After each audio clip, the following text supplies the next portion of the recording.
I'm George.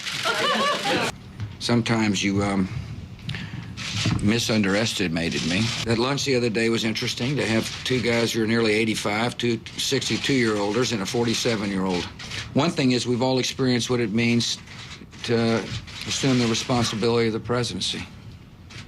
And President-elect Obama is fixing to do that. The most urgent threat that he'll have to deal with and other presidents after him will have to deal with is an attack on our homeland. There's still an enemy out there that would like to inflict damage on America.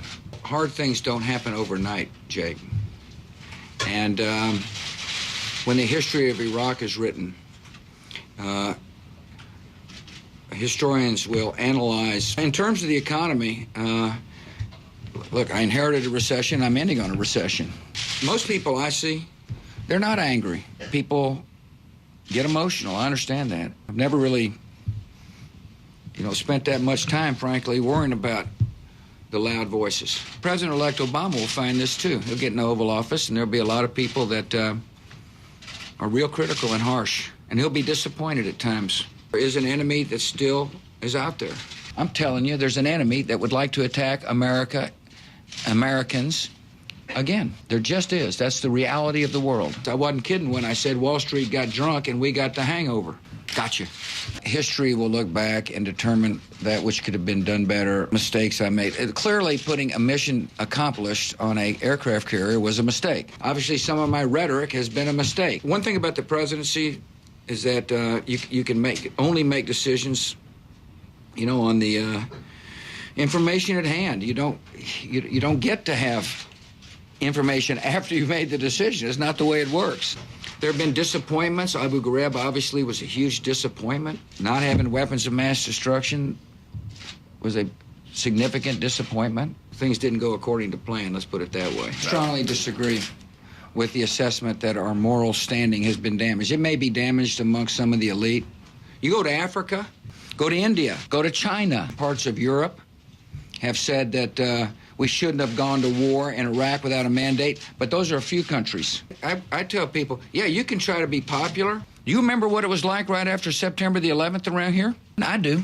When people were hauled up in front of Congress, how come you didn't know this, that, or the other? And then we start putting, policy in place, legal policy in place to connect the dots, and all of a sudden people were saying, how come you're connecting the dots? He will feel the effects the minute he walks in the Oval Office. The phrase, burdens of the office, it's kind of like, why me?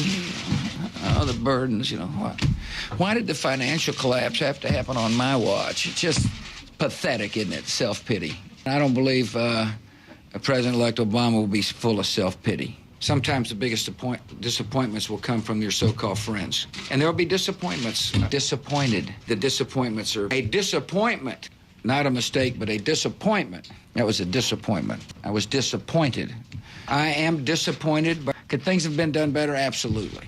Never the loneliest office in the world? No, not for me. I just can't envision myself, the big straw hat and a Hawaiian shirt sitting on some beach. People say, well, there you are in Crawford on vacation.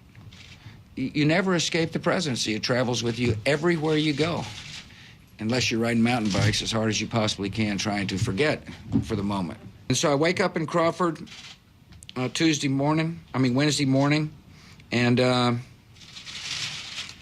I suspect I'll make Laura coffee and, go get it for her. And it's going to be a different feeling. And I'll report back after I feel it.